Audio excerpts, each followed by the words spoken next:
Hoje nós vamos falar mais um pouco sobre o casamento, tá? Eu assisti o vídeo do estudo passado e muita coisa que eu disse que ia falar durante o estudo eu não falei, né? Por exemplo, o véu. O Wesley perguntou do véu, eu disse que ia falar e acabou que eu esqueci. Então hoje a gente vai falar de alguns assuntos que nós dissemos que íamos falar e não falamos, tá? E daí vamos entrar na sequência nos filhos, né? Como a Bíblia ensina a educar os filhos, tá bom? Primeiro nós vamos falar do véu, né? O uso do véu. Como nós falamos do papel do homem como líder, do papel da mulher, né? Como ajudadora, auxiliadora, como edificadora. Então, o que o véu representa na Bíblia? Qual é a função do véu? Vamos ler o texto, lá em 1 Coríntios 11, onde fala a respeito do véu. Vamos ler alguns versos-chave que vai nos dar um melhor entendimento do véu. Paulo fala assim: quero, entretanto, que saibais ser Cristo o cabeça de todo homem, e o homem o cabeça da mulher, e Deus o cabeça de Cristo. Todo homem que ora ou profetiza tendo a cabeça coberta, desonra sua própria cabeça. Toda mulher, porém, que ora ou profetiza com a cabeça sem véu, desonra sua própria cabeça, porque é como se estivesse rapada. Uma coisa na Bíblia que a gente tem que entender, que essa tradução aqui, ela foi... ela não está da melhor forma, porque na verdade, quando fala que é cabeça sem véu, né, na verdade fala assim, que ora ou profetiza com a cabeça descoberta, tá? Aqui não tem a palavra véu, não. Todas as vezes que fala de véu, não tem a palavra véu. Que a mulher tem que orar, profetizar com a cabeça coberta. Lógico que está dando a entender que tem que colocar um véu na cabeça, tá? Mas não está dizendo véu. O véu foi acrescentado aqui porque a pessoa interpretou, né? Que tem que cobrir a cabeça com o quê? Com um véu, tá? Mas no original não fala isso. Fala que a mulher tem que cobrir a cabeça. E nisso, irmãos, muitas pessoas, por exemplo, a maioria das igrejas não usa véu. Por quê? Porque eles interpretam dessa forma. Eles interpretam que a mulher, o cobrir a cabeça, é que a mulher, quando for orar ou profetizar, ela tem que estar debaixo da autoridade do seu marido, ou do seu pai, por exemplo. Então eles dizem assim, não, a cobertura, né, que a Bíblia fala lá em Coríntios 11, é estar debaixo de uma autoridade, que é do marido ou do pai, no caso da mulher. Só que se nós formos interpretar o texto, vai dar para perceber que não é isso, irmãos. Porque aqui fala assim, todo homem que ora ou profetiza tendo a cabeça coberta, desonra sua própria cabeça. Então, se cobertura é uma autoridade, e a Bíblia está dizendo aqui que Cristo é o cabeça do homem, então quer dizer que esse cobrir a cabeça não é ter uma autoridade sobre você. Porque senão está dizendo aqui que o homem, quando for orar ou profetizar, ele não pode ter uma autoridade sobre ele, e a cabeça do homem é Cristo, que o texto acabou de dizer aqui, Cristo é o cabeça de todo homem.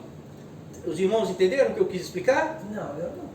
É porque as pessoas pegam nas outras igrejas, por exemplo, que não usam véu, eles falam assim, porque esse texto aqui, que fala assim, toda mulher que ora ou profetiza com a cabeça sem véu, na verdade não fala isso, fala assim, com a cabeça descoberta, desonra sua própria cabeça. Aí eles falam assim, esse cabeça descoberta, não é que a mulher tem que se cobrir com o véu para poder orar ou profetizar, é que ela tem que estar debaixo da autoridade do seu cabeça, que é o homem. Entendeu? Então, a cobertura que a mulher tem que ter para orar ou profetizar, é ela estar debaixo da autoridade do marido, ou do pai, no caso. Eles dizem assim, viu? Não é véu, não é cobrir a cabeça com pano, que esse texto está mandando. Ele está dizendo que a mulher tem que estar submissa ao marido ou ao pai quando for orar ou profetizar. Ficou claro até aqui? Por que eles não usam véu? Eles não usam véu por causa disso, porque eles falam o véu não é um pano, é uma autoridade, é você estar debaixo de uma autoridade. Mas o contexto vai dizer, não vai dizer isso, ele diz assim: o homem, quando orar ou profetizar, ele não pode ter a cabeça coberta. Se a cobertura da mulher é estar debaixo da autoridade do seu cabeça, que é o homem, a cobertura do homem também seria estar debaixo da autoridade do seu cabeça, que é Cristo.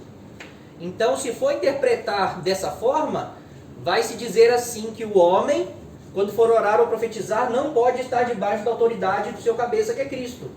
Entendeu? Ou tá difícil? Ou eu só compliquei mais? Ai. Depois a gente fala mais vezes disso, tá? Senão eu vou ficar Mas tem repetindo. uma parte que Não, fala depois eu que- fico ouvindo, sabe? Até eu entendo. Pode falar, Lisa. Que fala que o cabelo comprido, né? No Sim. caso, igual você tá num lugar, você tem que clamar a Deus. Ali você não pode pôr o véu. O cabelo tá no lugar do véu. Na Bíblia fala isso. Tá no lugar Não do véu. fala, não fala. A Bíblia fala assim, eu acho que eu pus o texto aqui. No 15, olha o 15. Não pus o texto aqui não, mas eu sei o que diz lá. Diz assim: porventura não vos ensina a própria natureza que para a mulher é honroso ter o cabelo crescido, né? Porque o cabelo é a glória da mulher. E ele foi dado para a mulher em lugar de... Aí na maioria das Bíblias está traduzido véu. Isso. Mas não é véu, é mantilha. Algumas Bíblias já está traduzida mantilha. A palavra lá em grego é um véu, a mantilha é um véu. Só que é um véu de enfeite, não é um véu que cobre a cabeça. É um véu que amarra no cabelo, as mulheres da época de Paulo usavam. As noivas usam. Vocês já viram um véu que elas amarram aqui no cabelo e ele desce junto com o cabelo?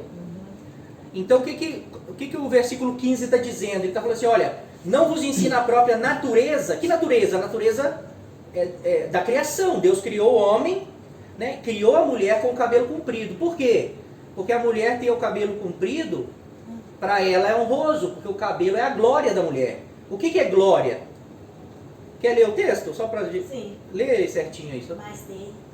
Não, É o 15. aqui da claridade. Então diminui lá. Eu falei com a verdade. Mas ter a mulher o cabelo crescido lhe é honroso, porque o cabelo lhe foi dado em lugar de véu.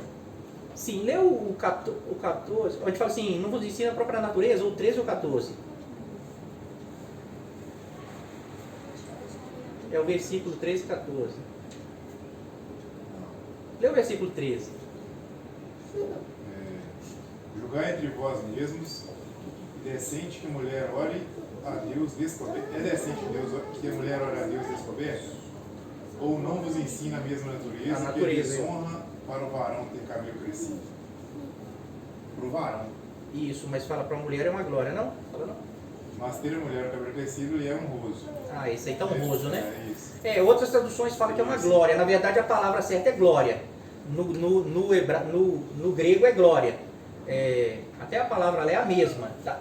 Quando fala assim, o homem é a glória de Deus, acho que tem aqui. Eu vou ler no próximo texto. Olha aqui o que o outro texto fala. Ó. Porque, na verdade, o homem não deve cobrir a cabeça, por ser ele a imagem e glória de Deus. É a mesma palavra que vai estar aí nesse verso. Tá?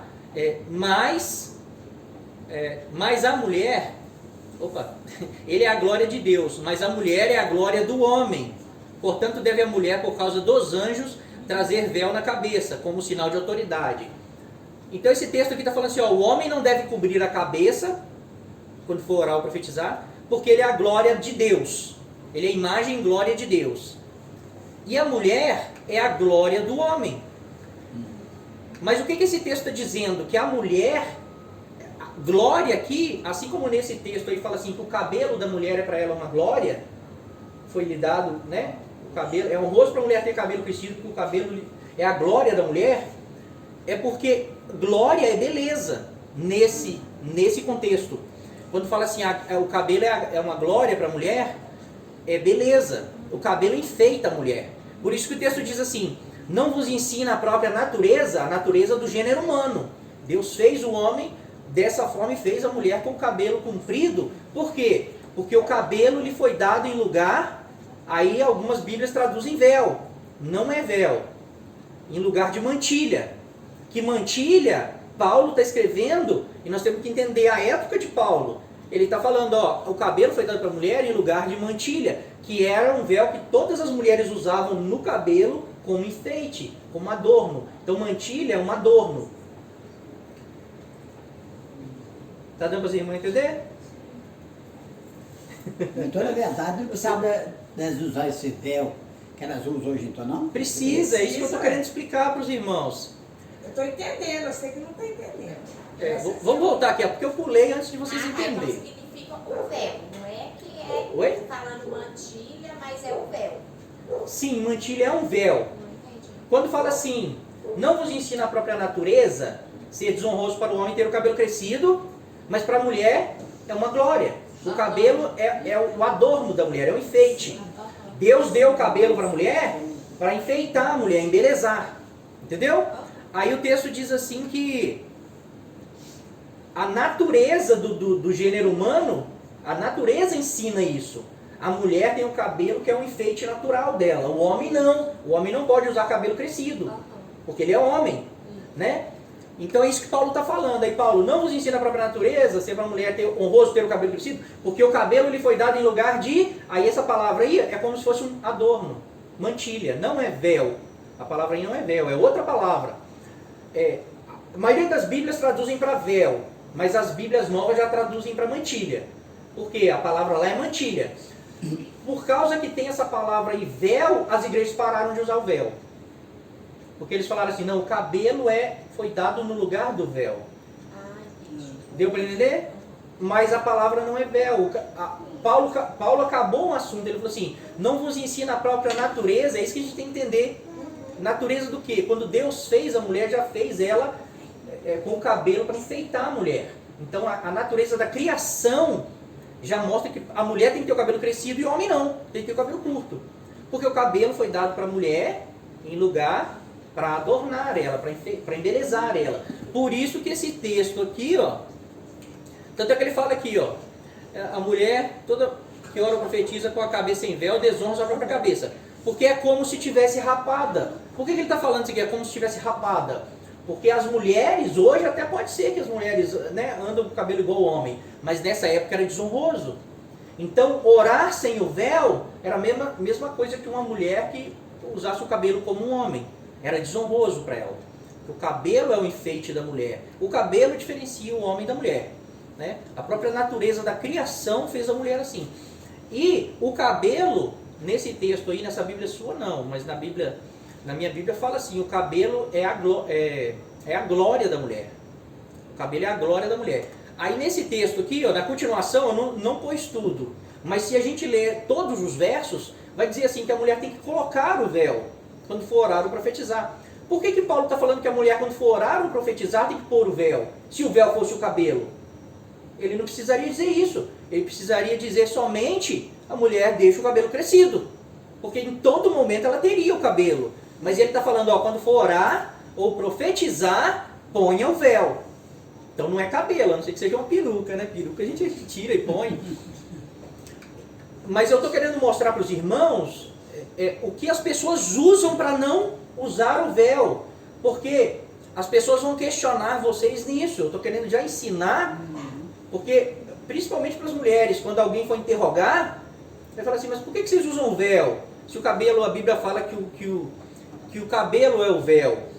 Vocês estão entendendo? Então vocês têm que ter esse entendimento. Porque, eu uso porque, não sei, mandaram eu usar. Não convence ninguém. Eu sempre respondo, doutrina. Mas a gente tem que servir a Deus de todo entendimento, né? Por que eu uso o véu? Por que você coloca um pano na cabeça quando for orar ou profetizar? Aí ela vai falar assim, a Bíblia diz que o cabelo é o véu. Aí você tem que falar assim, não, a Bíblia diz que o cabelo foi dado para enfeitar a mulher, em lugar de adorno, em lugar de, né, como se fosse uma mantilha da época de Paulo. Depois pesquisa mantilha na internet para vocês verem. Eu tinha uma imagem de mantilha aqui, mas eu não pus nesse slide não. É um véu que enfeita, elas prendem aqui tipo com uma prisilinha e ele desce enfeitando junto com o cabelo da mulher para enfeite, tá? Então mantilha, até no casamento algumas mulheres usam, é só daqui para trás, não cobre a cabeça, tá? Mas olha o que ele diz. Esse é só para enfeitar, né? Sim, esse véu é só enfeite, por isso que Por isso que Paulo está falando que o cabelo foi dado para a mulher em lugar de enfeite, para enfeitar a mulher. O cabelo é um enfeite natural da mulher. É isso que ele está dizendo naquele texto que ele fala, o cabelo foi dado em lugar de véu. A palavra lá não é véu. Vocês estão entendendo? Por isso que... Falando a mantilha que você falou. Né? Sim, a mantilha é só para enfeite. É exatamente isso. Quando Paulo fala assim, o cabelo foi dado para a mulher, o cabelo é a glória da mulher. O cabelo foi dado em lugar de mantilha. Ou seja, o cabelo é um enfeite natural. Como a mantilha enfeitava na época de Paulo, o cabelo é como se fosse uma mantilha. É isso que Paulo está falando. Só que as Bíblias traduziram mantilha por véu, porque mantilha é um véu, mas não é um véu que cobre. Por isso que nessas outras passagens aqui, ó, quando fala que a mulher tem que cobrir a cabeça com um véu, não é a mesma palavra no grego. Senão ele usaria a mesma palavra sempre. Vocês estão entendendo? Então aqui ele usou uma palavra, captalupteco, uma palavra difícil de falar. E lá, quando ele vai falar da mantilha, é outra palavra totalmente diferente. Não tem nada a ver. Porque esse véu aqui, que Paulo está mandando a mulher cobrir-se, é um véu que vai cobrir mesmo o rosto da mulher. Vai cobrir o quê? Ei, Johnny, Oi. você vê que em alguns filmes católicos antigos, o povo do sertão, assim, que é mais católico mesmo, você vê que algumas mulheres Elas usam véu. acendem a vela e aí vão usar Sim. o véu para...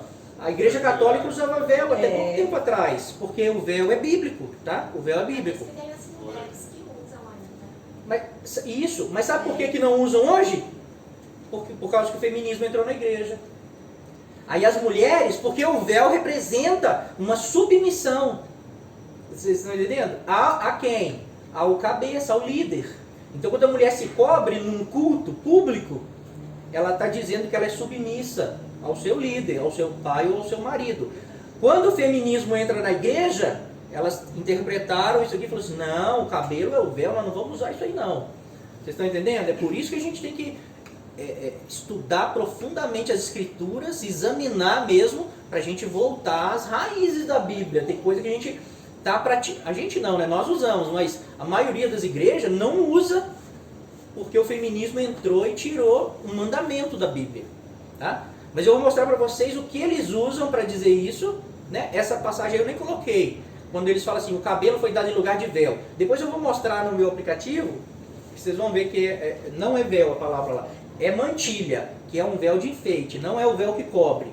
Tem algum outro lugar que manda, que Paulo fala para usar o véu? Sim. Não tem. É porque era um costume usar o véu. Desde quando Rebeca encontra com Isaac, quando ela fala, quem é aquele que está vindo? É o seu senhor. Aí ela se cobre com o véu.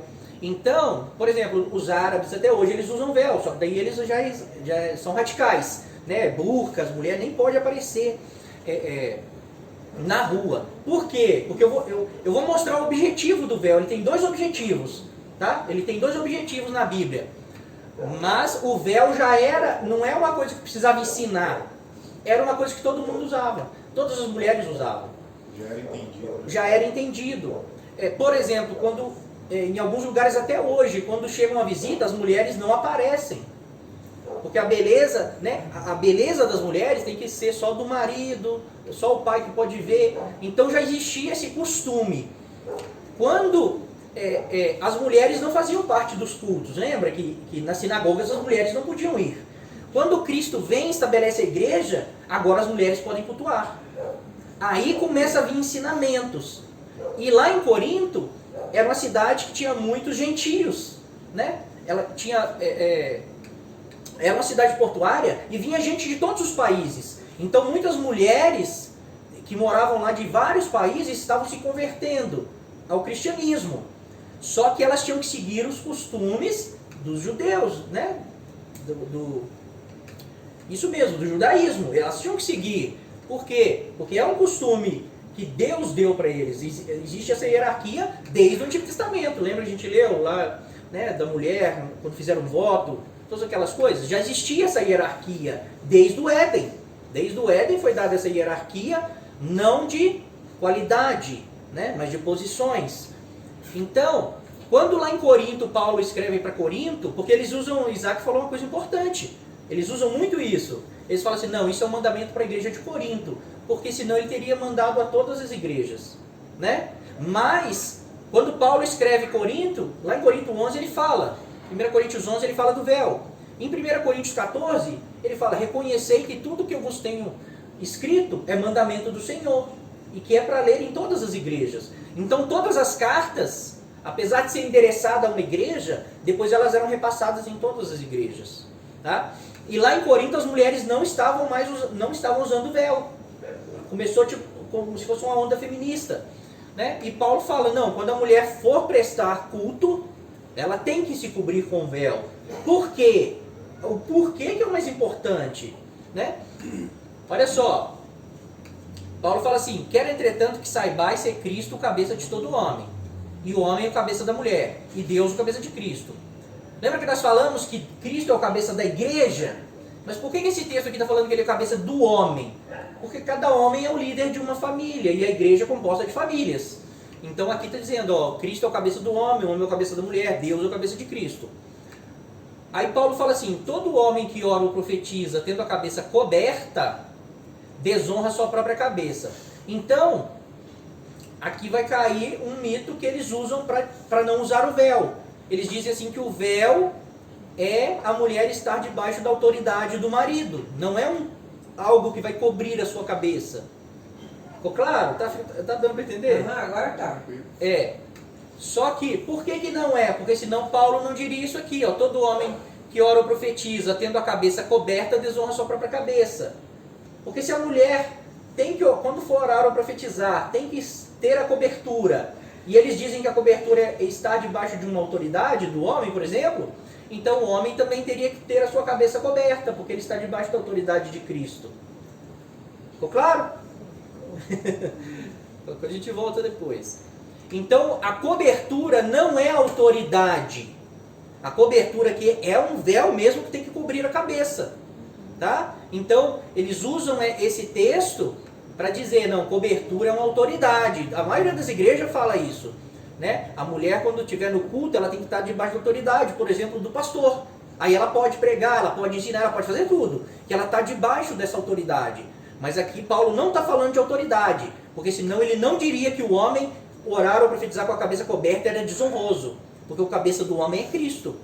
Então ele teria também que estar com a cabeça coberta, que é a autoridade de Cristo. Tá? Aí ele fala aqui, porque na verdade o homem não deve cobrir a cabeça. Ó, de novo, não deve cobrir a cabeça. Né? Então, cobrir a cabeça não é autoridade, porque senão o homem teria sim que ter a cabeça coberta, porque o cabeça do homem é Cristo. Por ser ele, por que o homem não cobre a cabeça num culto? Por ser ele a imagem e a glória de Deus. Mas a mulher é a glória do homem. Lembra que a gente tem que lembrar, nesse texto, nesse contexto, essa palavra glória significa beleza. Porque o homem, né, é a glória de Deus, não o homem, o masculino, né? O gênero humano é a glória de Deus. Deus fez, e Deus fez perfeito, né? E Deus fez com glória, sim. Tudo que Deus faz é bom. Mas a mulher, ela é a glória do gênero humano. Não é que ela é a glória do homem. Ela é a beleza do ser humano. Então Deus fez o ser humano, Adão, e dele ele tirou a Eva. Só que Eva, ele fez ela com uma glória, com uma beleza para o homem. Então quando a gente chega num culto a Deus, então a glória do homem tem que ser coberta. Porque ali vai ser manifestada a glória de Deus. Toda a glória vai ser dada para Deus. Tá? Então se tiver um monte de mulher bonita, tudo com os cabelos bonitos, tudo descoberta, os homens não vão dar glória para Deus. Eles vão ficar olhando para as mulheres. Sim, eu já participei de culto em outras igrejas e é assim. Aquele monte de mulher bonita, porque a mulher é a glória do homem. Tá, irmãos? Por isso que no culto a mulher se cobre, porque ela é a beleza do gênero humano. Então não é que a mulher se submete, todos nos submetemos. Então a nossa beleza nós vamos cobrir quando formos prestar um culto a Deus. Esse é um dos motivos Por isso que o homem não precisa cobrir, nem pode, porque ele é a glória de Deus. Deus quer ver o homem, Deus quer contemplar a sua criação, mas a mulher é a glória do homem. Foi tirado toda a beleza do homem, né, e feito um ser igual ao homem, mas com toda a glória do gênero humano, toda a beleza do gênero humano. Aí fala assim, portanto deve a mulher, né, ela tem que cobrir a cabeça porque é a glória do homem.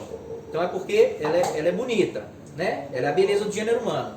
Portanto deve a mulher por causa dos anjos, aí eu pulei, tá? Aqui já é o verso 10. Deve a mulher por causa dos anjos trazer véu na cabeça. Aí aqui os irmãos entenderam, né? Cobrir a sua cabeça, é isso que está dizendo. Não fala trazer véu, não, cobrir. Como sinal de autoridade. Então a mulher, ela tem que usar o véu, porque ela é a glória do gênero humano, e também porque o véu representa uma autoridade para a mulher. Que autoridade é essa? Olha esse texto aqui, ó. Lá em Mateus 8, está escrito assim, esse é o texto do centurião romano. Ele chega e fala para Jesus, Senhor, né, o meu servo está doente, né, o Senhor, né, pode curá-lo? Aí Jesus fala assim, tá bom, eu vou. Mas o texto diz assim, mas o centurião respondeu, Senhor, não sou digno de que entres em minha casa, mas apenas manda com uma palavra e o meu rapaz será curado. Pois também eu sou homem sujeito à autoridade. Tenho soldados às minhas ordens e digo a este, vai, ele vai, e a outro, vem, ele vem. E ao meu servo, faz isso, e ele faz. Ouvindo isso, admirou-se Jesus e disse aos que o seguiam, em verdade vos afirmo que nem mesmo em Israel achei fé como esta. Uma coisa que às vezes os irmãos lendo interpretam errado é isso aqui, ó. Quando ele fala assim, pois também sou homem sujeito à autoridade. A maioria dos irmãos, quando lê, entende assim, que ele está dizendo, eu sou um homem que eu tenho autoridade. Quando eu digo ao meu servo vai, ele vai. Quando eu digo o outro faz, ele faz. Não é isso que ele está dizendo. Ele está dizendo, eu sou homem sujeito à autoridade. Ele está dizendo assim, acima de mim existem autoridades e a autoridade maior é César. Né? O cabeça de Roma é César. Então ele está dizendo assim, porque eu sou sujeito a César, quando eu digo alguém vai, ele vai. Porque é como se o próprio César estivesse dizendo. Quando eu digo a esse faz, ele faz. Porque é como se o próprio César... Eu estou debaixo... Existe um fluxo de autoridade. Então, como eu estou... Ele era um centurião romano. Então, abaixo dele existiam pessoas que respeitavam a sua autoridade, mas acima dele existiam pessoas com mais autoridade. Então, se ele sair dessa submissão a uma hierarquia de posições, ele não representa mais César. Os irmãos estão entendendo? Ele não representaria mais César. Mas ele diz assim, porque eu sou sujeito à autoridade, né, ao cabeça máximo nosso que é César, quando eu dou uma ordem, os meus servos fazem. E eles vão e fazem tudo que eu mando. Então ele falou assim, Senhor, não precisa ir na minha casa. Eu não sou digno que o Senhor vá na minha casa. Apenas manda uma palavra. Porque eu também sou sujeito à autoridade. Então ele está dizendo assim, eu reconheço, Jesus, que o que você faz não é de você. Que acima de você tem alguém poderoso. Que você é um profeta de Deus. Às vezes ele não reconhecia que Jesus era o Messias. Nem os judeus criam, quanto mais os romanos. Mas ele entendeu que Jesus era um profeta poderoso e que ele estava sob a autoridade de alguém. Então ele disse assim, não sou digno que o Senhor vai, mas quem está acima de você é muito poderoso, porque nós vemos as obras. Então eu sei que se você disser apenas uma palavra, né, o mundo espiritual, o mundo sobrenatural vai se mover e vai lá e vai curar o meu servo. Um anjo vai lá e vai curar o meu servo. Não precisa você ir lá, porque eu sou sujeito à autoridade. E quando eu digo, porque César, né, me dá essa autoridade, as pessoas me obedecem. porque se elas não obedecerem, é como se estivessem desrespeitando o próprio César. Os irmãos estão entendendo? Então, Jesus fala assim, nem em Israel achei tanta fé. Porque esse centurião entendeu que Jesus vinha de Deus, que ele não fazia aquilo por ele, que ele tinha alguém superior acima dele. Então Jesus fala assim, ouvindo isto, admirou-se Jesus e disse aos que o seguiam, em verdade vos afirmo que nem mesmo em Israel achei fé como esta. Então, o que o véu é? O véu é uma representação de submissão em um culto. E por que o véu é um sinal de autoridade? Porque quando todos nós nos colocamos submissos aonde o Senhor nos colocou, todos temos a mesma autoridade. Então, quando a mulher for orar ou profetizar, que ela está ministrando algo espiritual, ela tem que estar debaixo da autoridade. Ela tem que estar no fluxo da autoridade. Né? E como que a mulher demonstra que ela está submissa nessa hierarquia? No culto, tampando a glória do homem. Cobrindo a glória do homem, que é a mulher. Né? Que é essa beleza que a mulher tem. Então, se a mulher ora ou profetiza sem o véu, ela está rebelde ao Senhor, né? Ao marido também, a toda essa hierarquia. Mas quando a mulher não quer cobrir a glória, né, do homem no culto, ela está rebelde, ela está fora dessa autoridade. Então, por isso que Paulo fala, quando a mulher for orar ou profetizar, ela tem que estar debaixo dessa autoridade, porque a autoridade, todos nós vamos usar, né, a autoridade de Deus. Né? A mulher não é menos que o homem. Jesus fala, em Cristo o homem e a mulher são iguais. Né? Mas cada um tem a sua função. No culto a mulher não vai pregar, porque tem os homens que são os líderes. Eles vão pregar, eles vão ensinar. Mas a mulher pode orar ou profetizar. Mas para isso ela tem que estar submissa. Não ao homem, ao Senhor. Né? Vamos supor o exército. Né? Qualquer soldado, menor que seja, ele pode prender uma pessoa em nome do governo. Né? Mas ele tem que ser submisso ao seu superior. E esse é o outro, e esse é o outro. Qualquer um que sair fora da hierarquia não tem o poder do governo. Ele é expulso. Então a mulher, né, o véu representa que ela é submissa ao Senhor, não ao homem. Ao homem, ela é submissa ao homem por causa do Senhor, né? Submissa ao seu líder. Submissa, auxiliadora, né? Como a gente já falou. Então o véu tem essas duas representações na igreja. Cobrir a glória do homem e colocar a mulher nesse fluxo de autoridade. Que todos têm a autoridade de Deus. Deus é o cabeça de Cristo, que é o cabeça do homem, que é o cabeça da igreja. Deu para entender? Ficou meio claro ou ficou confuso? Não, para mim ficou claro. Ficou claro? Olha só mais um exemplo. Disse o profeta Eliseu a Geazi, né, o filho da mulher sunamita, ele morreu. E Eliseu, ele fala assim, para o servo dele, Geazi. Quem lembra do Geazi? Quem lembra do Geazi? Que foi lá pegar os prêmios que Naamã quis dar para Eliseu e ele não aceitou? Aí Geazi vai lá escondido e pega a túnica. E Eliseu fala assim, porque você foi lá, me desobedeceu, a lepra que estava em Naamã vai para você. E ele ficou leproso. Esse é o Geazi, tá? Que nós vamos falar. Então, o filho da mulher morreu e Eliseu dá uma ordem para o servo dele, Geazi. Ele fala assim, disse o profeta Geazi, cinge os lombos, toma o meu bordão contigo e vai. Se encontrares alguém, não o saudeis, e se alguém te saudar, não lhe respondas, põe o meu bordão sobre o rosto do menino. Geazi passou adiante dele e pôs o bordão sobre o rosto do menino. Porém não houve nele voz nem sinal de vida. Então voltou a encontrar-se com Eliseu. E lhe deu aviso e disse, o menino não despertou. Então Eliseu manda o servo dele levar o bordão e fala assim, coloca lá no rosto do menino que ele vai viver, ele vai ressuscitar. Pode ir lá, pode. É igual Jesus fez. Igual Jesus né, deu uma ordem, os anjos foram lá e curou o servo do centurião. Então, Eliseu fez a mesma coisa, mandou o seu servo.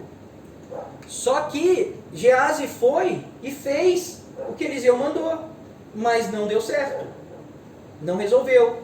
Eliseu teve que ir lá. Por que que não deu certo? Porque Geazi não está submisso ao Senhor. E nós vemos isso quando ele vai lá pegar as coisas de Naamã, né? E junto com isso vem a lepra, ele recebe a lepra. O coração dele não é submisso ao Senhor, não é submisso a Eliseu, porque Eliseu disse que não ia pegar nada, ele vai lá e pega. Os irmãos estão entendendo? Por isso que não funciona quando Geazi faz, porque ele não está no fluxo da autoridade, ele não tem um coração submisso ao Senhor, e o Senhor não pôde operar através dele. Ele não teve a autoridade que Eliseu deu para ele, porque ele não tem um coração submisso ao Senhor, tá? Então, Eliseu tem que ir lá e ressuscitar o rapaz. Os irmãos estão entendendo? Por que que o véu é importante no culto? Agora, quando a mulher estiver na rua, em casa, precisar orar ao Senhor com urgência, né? É só orar. É só orar, gente. O véu é como o batismo, né? O que é o batismo? Às vezes a pessoa já foi convertida, já foi batizada com o Espírito Santo, mas ela tem que entrar nas águas, porque isso é um simbolismo, é uma confissão dela, que ela está morrendo para o mundo e agora ela vai viver com o Senhor. O batismo não salva ninguém. A pessoa se converte ou é antes ou é depois do batismo. Tem gente que batizou e não converteu até hoje. Tem gente que não batizou ainda e já é convertido. Então João Batista fala assim, eu batizo com água, mas Jesus vai batizar com fogo. Esse é o batismo que importa, é receber o Espírito Santo. O Espírito Santo é o selo da promessa em nós, tá? Então o batismo é uma representação, é uma confissão de que nós morremos para o mundo. O véu é uma confissão, além de cobrir a glória, quando a mulher se cobre com o véu, ela está dizendo, eu sou submissa ao Senhor. E eu entendi por que que Ele não quer que eu exponha a minha beleza no culto. Os irmãos entenderam?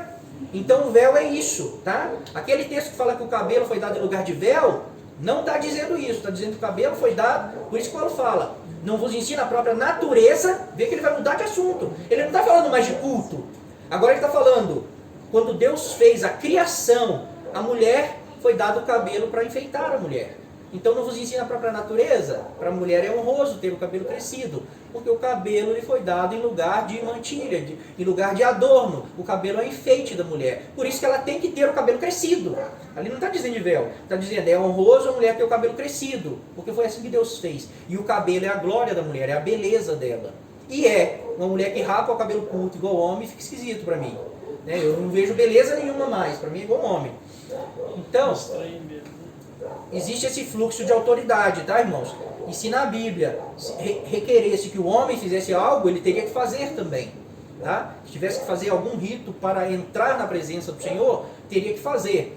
Por exemplo, lá na antiga aliança, os sacerdotes, né? Não era todos que podiam entrar no templo, no santo lugar, somente os sacerdotes. Qualquer outra pessoa que entrasse lá, morria. E tinha um lugar no templo, que é o Santo dos Santos, só o sumo sacerdote podia entrar, uma vez por ano. E sem pecado. Se ele entrasse em pecado, ele morria na hora. Então, irmãos, quem lembra quando os filhos de Arão levou fogo estranho? Deus falou, não é para trazer fogo de fora do tabernáculo, é para pegar o fogo do altar, para acender as lâmpadas. Eles o que fizeram? Levaram o fogo de fora e acenderam, eles morreram na hora. Por quê? Existe uma forma correta para chegar na presença de Deus. Não é de qualquer forma. Tá? Então, quando a lei de Deus estava instaurada, né, na nação de Israel, Deus falou, é assim, entra no meu santuário, mas com santidade. Entra da forma, com reverência, como eu ensinei. Porque senão eu vou eliminar na hora. Né? Hoje nós vivemos na graça e Deus tem muita misericórdia de nós e muita paciência. Mas muitas vezes nós chegamos diante de Deus de qualquer forma, né? Sendo que a gente sabe como tem que chegar. Tá? Alguma pergunta sobre o véu? Que a gente vai mudar de assunto.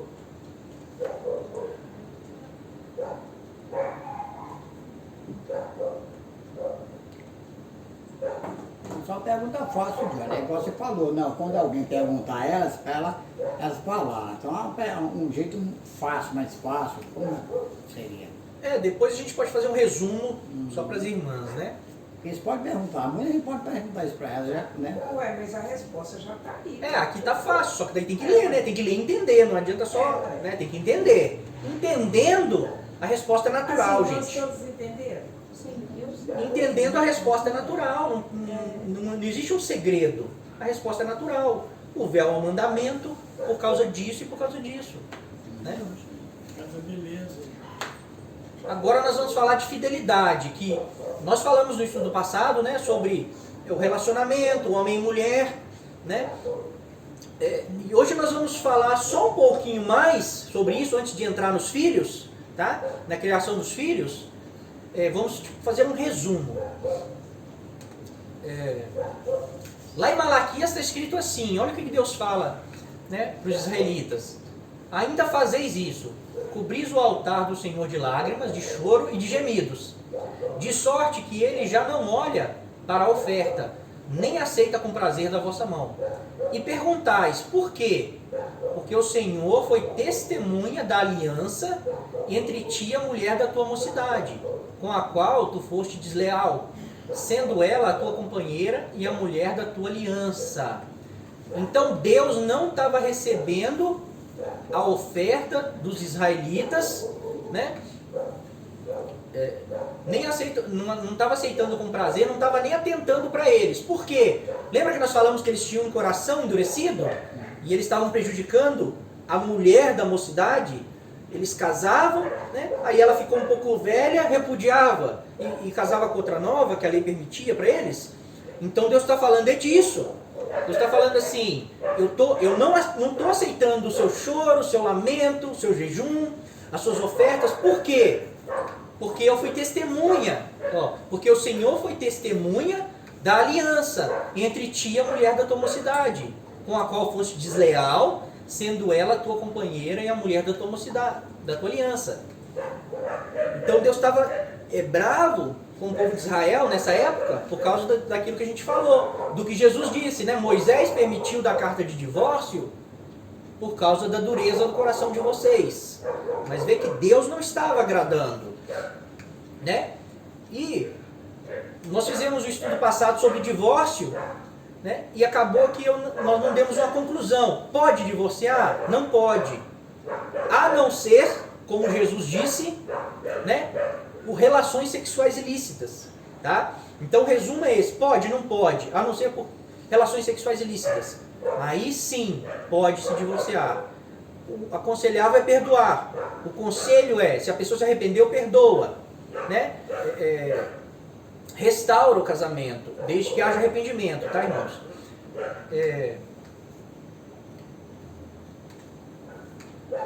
Lá em Josué, quando o povo de Israel entrou na terra prometida e começou a tirar os povos que moravam lá em Canaã, Deus falou para eles assim, vocês vão entrar lá, mas não é para fazer aliança com nenhum daqueles povos, é para vocês destruir todos. Por quê? Porque quando Deus falou para Abraão assim, Abraão, eu vou te dar essa terra, Deus falou assim, mas você e a sua geração e a sua descendência ainda vão ser peregrinos em terra estranha por 400 anos. Porque a medida da iniquidade do povo de Canaã não chegou ainda ao limite. Então, eu vou te dar a terra, mas ainda eu vou ter paciência com eles 400 anos. Então o povo de Israel vai para o Egito, vira escravo, tudo aquilo. E quando Deus traz eles do Egito, Deus tira eles do Egito para quê? Para executar juízo sobre as nações que viviam em Canaã. Porque a medida agora do pecado deles chegou no limite onde Deus tem que intervir e executar a sua justiça, porque Deus é justo. E todo pecado é punido. Então Deus tira um povo da escravidão, para que esse povo, através desse povo, Deus executasse juízo sobre essas nações que viviam, que sacrificavam seus filhos aos deuses, né, a deuses pagãos, queimavam suas crianças, né, faziam tudo que é tipo de coisa ruim. Então, quando Deus vai colocar Israel lá, Deus fala assim, ó, eu vou colocar vocês lá e vou tirar esse povo da terra. Mas não é porque vocês merecem, não é porque vocês são justos, não é porque vocês são bons. É porque eles, a medida da iniquidade deles chegou no limite. Então eu tenho que tirar eles de lá. Eu tenho que executar juízo sobre eles. Então eu vou usar de vocês, que eu já prometi para Abraão que ia usar de vocês. E agora eu vou dar essa terra para vocês. Mas se vocês fizerem os mesmos pecados deles, eu vou tirar vocês também dessa terra. E tanto é que depois tira. Né? Tanto é que depois eles são dispersos. Né? A casa de Israel é dispersa. Depois a casa de Judá vai cativa para a Babilônia, fica lá 70 anos. Tudo isso é o juízo de Deus. Tá? Então, Deus falou para Josué, você vai entrar lá, mas todas aquelas nações, eles vão sofrer a minha ira, o meu juízo. Então é para você destruir todos. Aí o que acontece? Olha o texto, o que diz aqui. Ó. Os moradores de Gibeão eram uma das nações, né? Uma das nações lá de Canaã. Porém, ouvindo que Josué fizera com Jericó e com Ai, usaram de estratagema, e foram e se fingiram embaixadores, e levaram sacos velhos sobre os seus jumentos e odres de vinho velhos, rotos e consertados. Foram ter com Josué ao arraial em Gilgal, e lhe disseram a ele e aos homens de Israel, chegamos de uma terra distante, fazei, pois, agora aliança conosco. Então, um povo daquela terra, quando viu que Josué derrubou as muralhas de Jericó, que eram as muralhas intransponíveis, eles falaram assim, não tem como lutar com esse povo.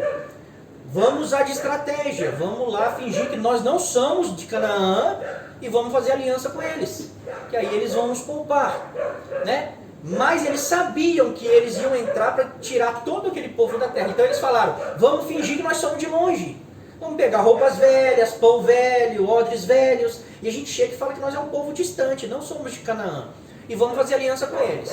Tá? Então eles fizeram isso. Aí olha o que aconteceu. Então os israelitas tomaram da provisão e não pediram conselho ao Senhor. Josué concedeu-lhes paz e fez com eles a aliança de lhes conservar a vida. E os príncipes da congregação lhes prestaram juramento ao cabo de 3 dias. Depois de terem feito a aliança com eles, ouviram que eram seus vizinhos e que moravam no meio deles. Então o que esse povo fez? Foi lá e enganou Josué. Aí Josué e os príncipes de Israel não consultaram ao Senhor sobre essa aliança.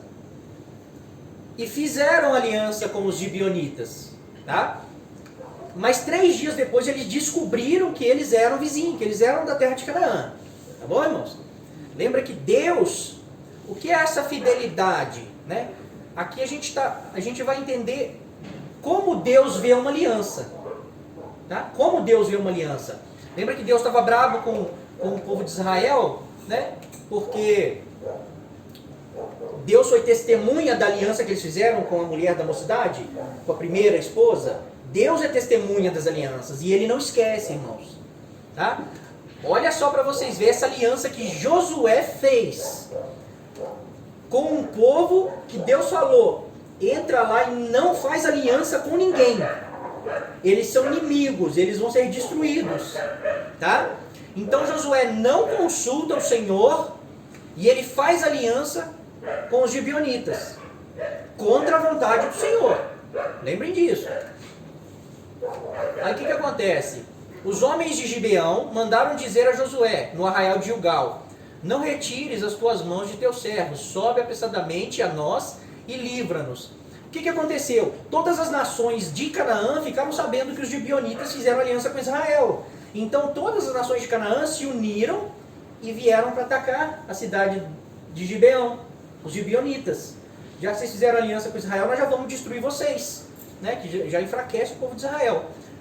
Aí os gibeonitas mandaram recado para Gideão, para Josué, e falou assim, não retires as tuas mãos dos teus servos, sobe apressadamente a nós e livra-nos e ajuda-nos, pois todos os reis dos amorreus que habitam nas montanhas se juntaram contra nós. Então Josué ele fez uma aliança contra a vontade do Senhor, contra o mandamento do Senhor, tá? Enganado, ele fez uma aliança enganado por esse povo, e esse povo manda chamar Josué e fala assim: Josué, eles vão nos atacar e você fez aliança com nós, vem agora nos socorrer. O que Josué podia ter feito, irmãos? Não, vocês me enganaram, essa aliança, né? Essa aliança não vale, vocês mentiram para mim, né? Deus mandou não fazer aliança com vocês, então não vou socorrer vocês. Josué podia ter feito isso. Por que Josué não fez? Porque Josué conhece o Senhor. Ele sabe o valor que Deus dá para uma aliança. Josué sabe. Josué nem titubeou. Olha o que diz o texto. Então subiu Josué de Gilgal, ele, toda a gente de guerra com ele e todos os valentes. Josué sabe quanto Deus zela por uma aliança. E ainda que ele fez uma aliança enganado, uma aliança baseada em mentiras, né? Uma aliança contra uma lei do Senhor, um mandado do Senhor, ele sabe que não pode quebrar essa aliança agora. Então o que ele faz? Ele não vai.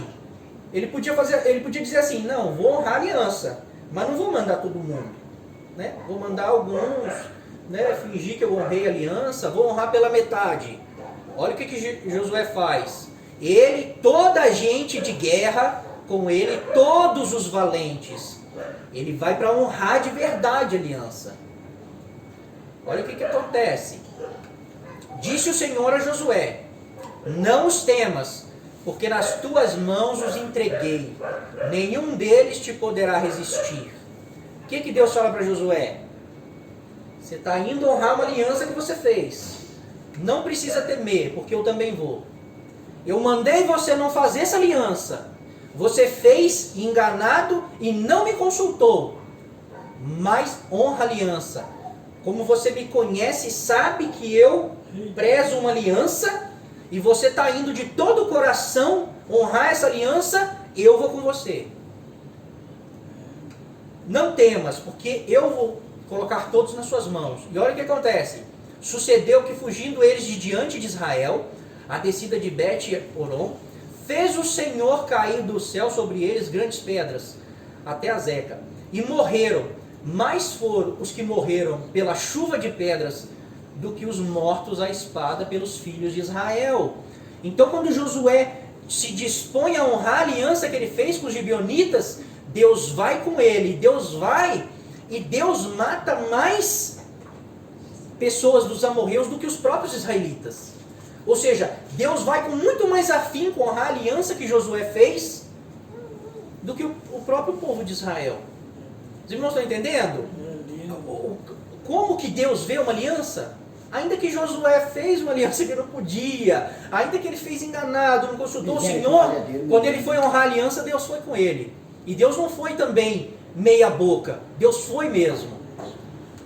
Aí o texto diz assim: então Josué falou ao Senhor no dia em que o Senhor entregou os amorreus nas mãos dos filhos de Israel, e disse na presença dos israelitas: Sol, detém-se em Gibeão, e tu, lua, no vale de Ajalon.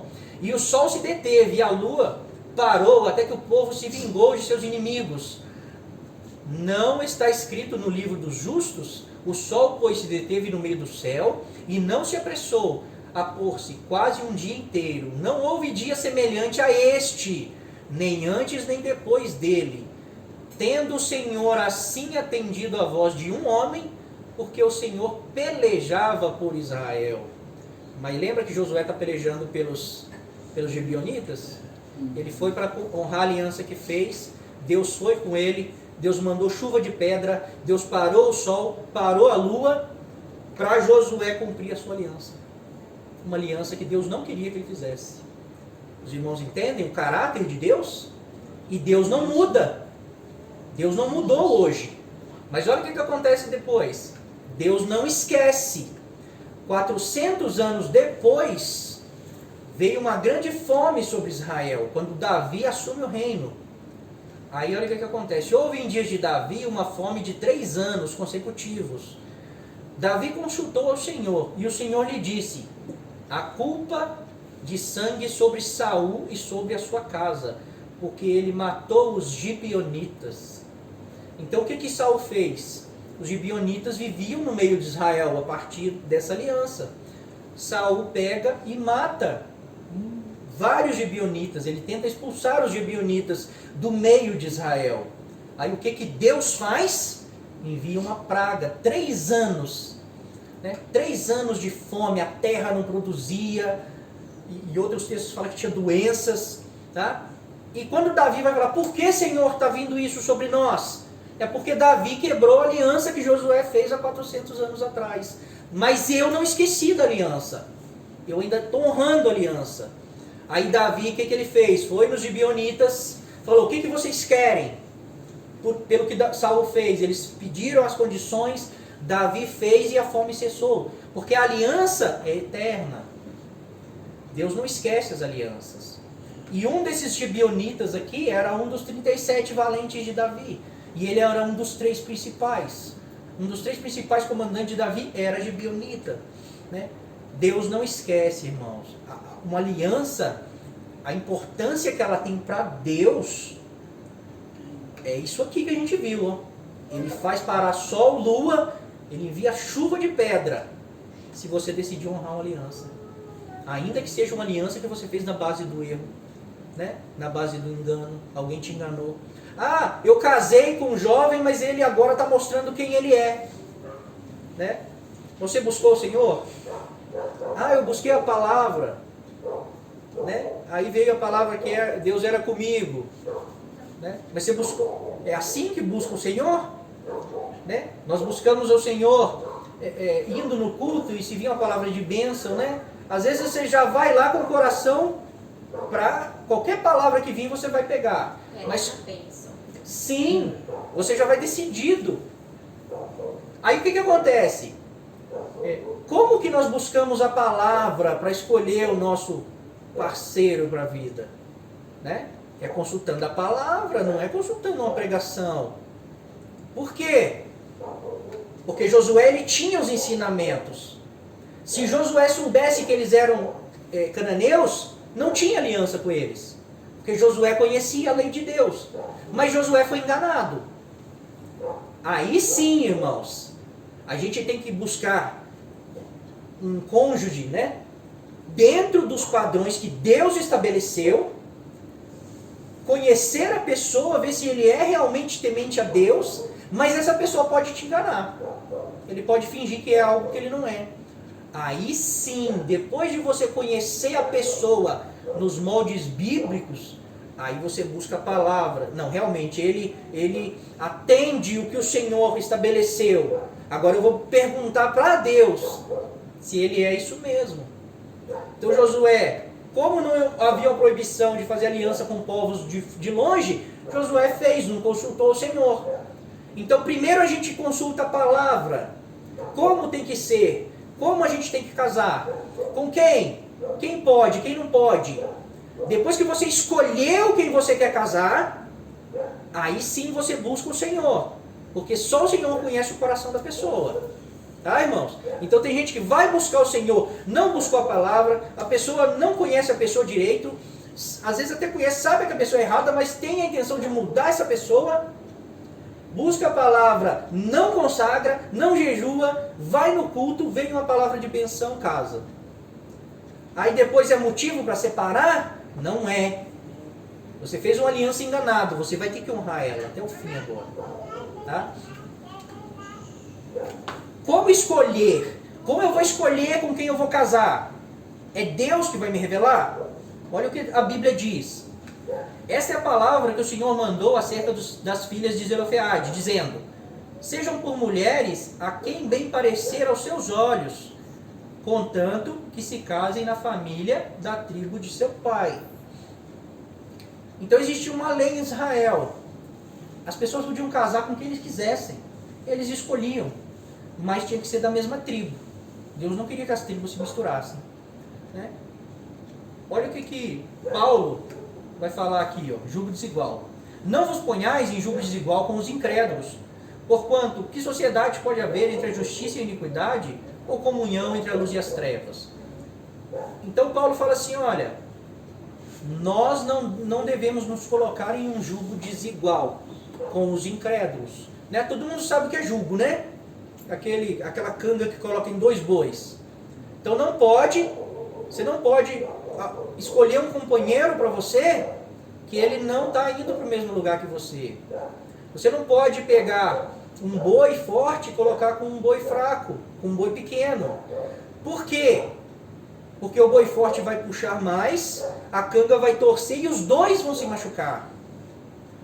Então quando nós vamos escolher alguém para nós, tem que ser da mesma tribo. Tem que ser uma pessoa que tem os mesmos princípios. Tem que ser uma pessoa que está indo para o mesmo lugar que você está indo.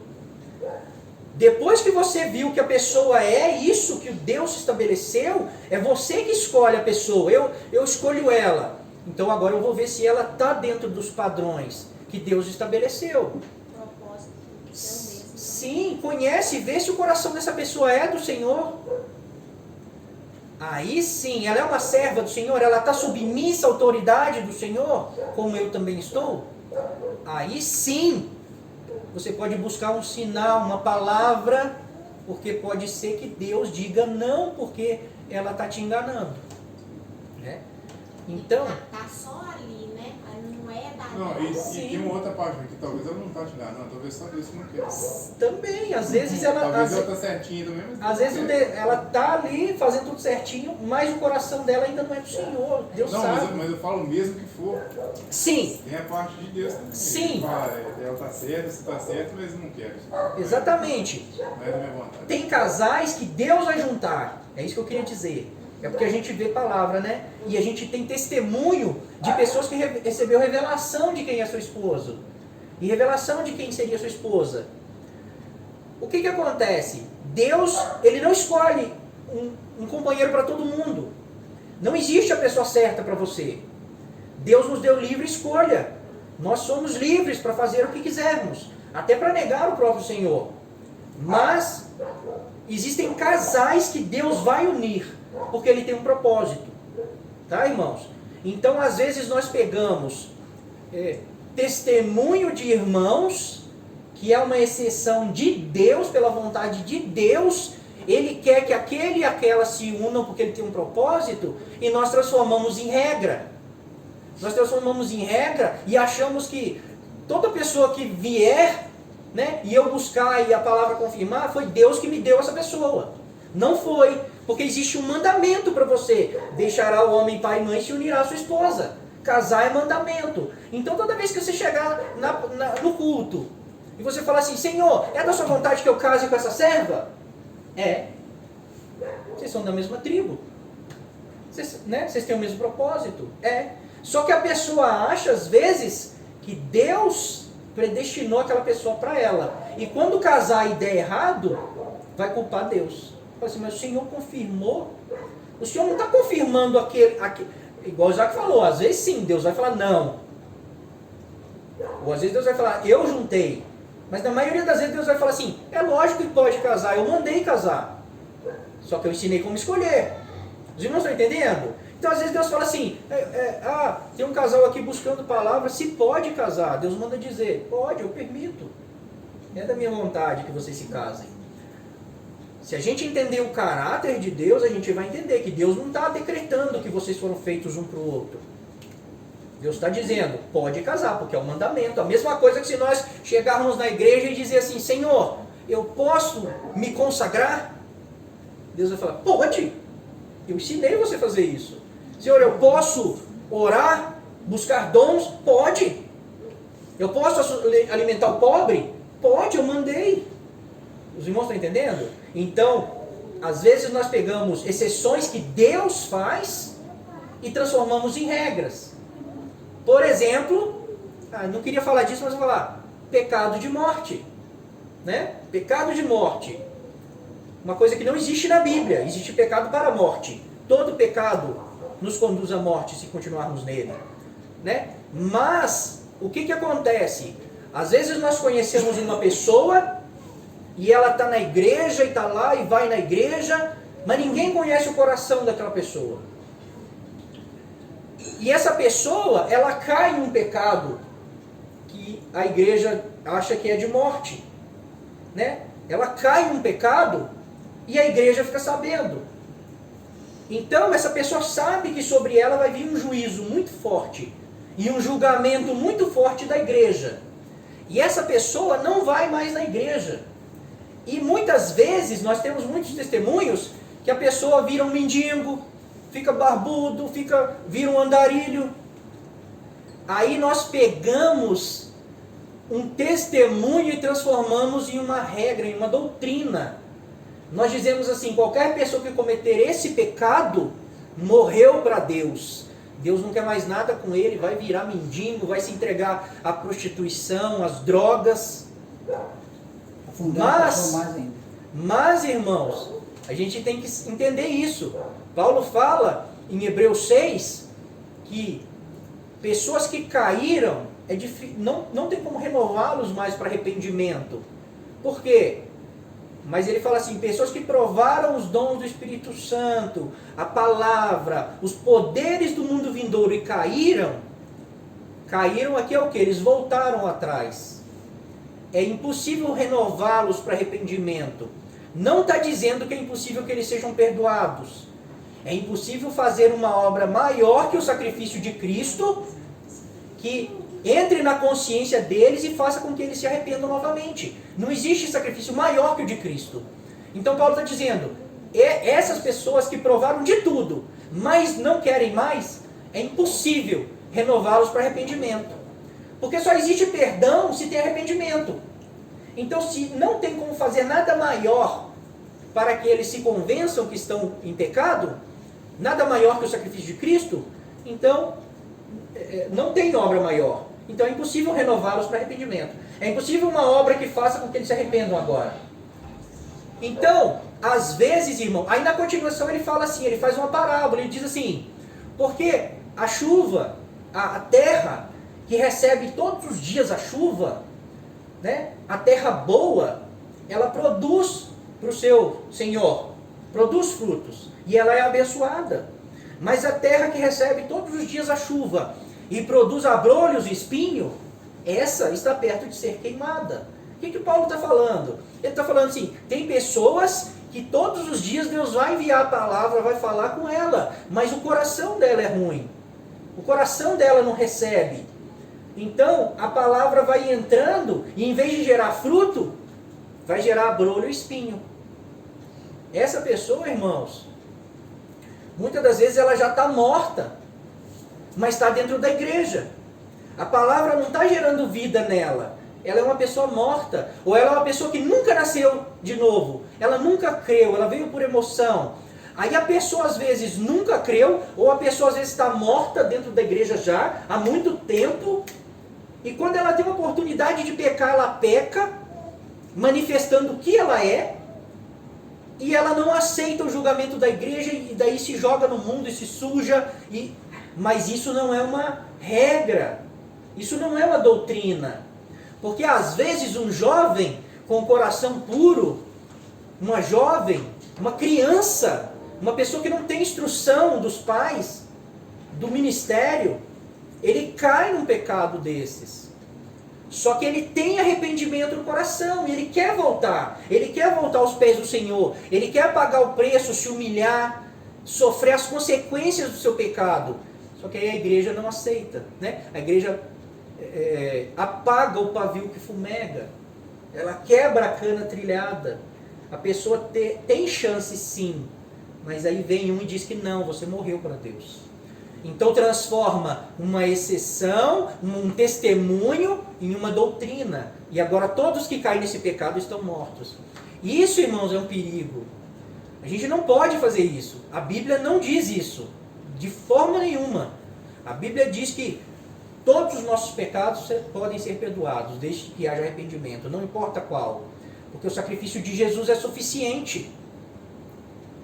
Se Jesus pega uma pessoa do mundo, um homicida, uma pessoa que pode ter praticado o que quiser, e se ele vier e se arrepender, Jesus perdoa ele. Será que Jesus não vai perdoar uma criança, um jovem, que é uma criança espiritual, que tropeçou, que errou? Será que o sangue de Jesus não tem poder para perdoar ele? Sendo que a Bíblia diz que Jesus é nosso advogado. Né? Se ele é advogado é porque nós vamos pecar ainda. E existem pecados para a morte? Existe. Esse é quando a pessoa não quer mais Deus. Não tem como mais, aí João fala, nem ore por ele. Por quê? Porque ele não recebe mais o Espírito Santo. O Espírito Santo é que convence as pessoas a voltarem para Deus. Ele fechou a porta, ele não quer mais, ele provou de tudo e escolheu voltar. Essa pessoa morreu, não adianta orar. Porque como que Deus, quando a gente intercede por alguém, Deus vai, cria situações para que a pessoa veja que ele está num caminho errado. Mas uma pessoa que já decidiu o seu caminho, que o sacrifício de Jesus não é suficiente para ele se converter, não existe outro sacrifício maior que possa renová-lo para arrependimento. Os irmãos estão entendendo? Então, quando nós vamos escolher também a pessoa, nós temos que entender isso. Não é porque Deus trouxe lá da Bahia alguém para o fulano e juntou e através de revelação, que Deus vai trazer alguém para você. Vai escolher uma pessoa. Deus mandou você escolher, casa com quem você quiser. Deus te revelou que você vai casar com alguém? Não, então vai procurar. Tem gente que fica esperando a vida toda e não casa. E depois culpa Deus. Fala assim, o Senhor não trouxe o meu príncipe encantado. O Senhor não trouxe a minha princesa. Mas qual que é o mandamento? Não é esse. Deus não falou, espera que eu vou revelar alguém para você casar. Não existe esse mandamento. Deixará o homem, pai e mãe, se unirá à sua mulher. Os irmãos estão entendendo? Conhecer o caráter de Deus nos liberta de muitas coisas. Tá, irmãos? Nos liberta de muito sofrimento. Então você escolhe o seu parceiro. Agora você vai fazer de tudo que a palavra manda para dar certo. Até o fim. Ainda que ele me enganou quando estava namorando, ela me enganou. Não importa. Fez aliança, assume. Cumpre ela, honra até o fim. Ô, Johnny, mas eu já penso diferente. Hoje está muito fácil você dobrar o joelho, pedir Deus o sinal e ele falar claramente, você entender, como se estivesse lendo um livro ali. Você só vai casar errado se quiser. Sim, exatamente. Né? Se a pessoa tem... Porque é muito fácil, por exemplo, você gosta lá de uma pessoa, qualquer coisa que falar lá que for de bênção na palavra, para você é aprovação. Sim. É muito fácil o ser humano aceitar isso. Mas, cara, se casar errado hoje, com tudo que está sendo ensinado, com tudo que está sendo pregado na igreja, é só se você quiser. Minha opinião. Sim. Porque se você dobrar o joelho, consagrar e pedir a Deus para te falar, aí vai falar. Sim. Se você tiver uma comunhão com Deus, vai. Isso. Você tem que saber ouvir a voz de Deus. Exatamente. Mas você tem que consagrar, sim. Você saber o que... Mas a primeira voz de Deus é a palavra. Exatamente. Você está entendendo? Não, a você primeira... não pode escolher alguém que está fora. Não, sim. A primeira voz de Deus é a palavra. Por quê? Não existe pessoa certa para você. Você tem que se tornar a pessoa certa para alguém. Todo mundo quer uma pessoa certa. Eu quero uma serva de Deus, organista, temente, blá blá blá. Eu quero um servo de Deus, né, que tenha condição, trabalhador, honesto, né, músico. Ninguém está preocupando em se tornar a pessoa certa para o outro. Todo mundo está querendo escolher a pessoa certa para ele. Como que nós nos tornamos a pessoa certa? Não nos conformando com esse mundo, nos colocando na forma de Deus. Então, se você ser a pessoa certa, você vai encontrar uma pessoa certa. Deus vai te... Igual o Isaac falou, se você ser a pessoa certa, Deus não vai deixar você ser enganado. Os irmãos estão entendendo? O que o Isaac falou está certíssimo. Está certíssimo. Só que jovens nossos não conhecem a lei de Deus e por não conhecer a lei de Deus, eles não têm intimidade com Deus.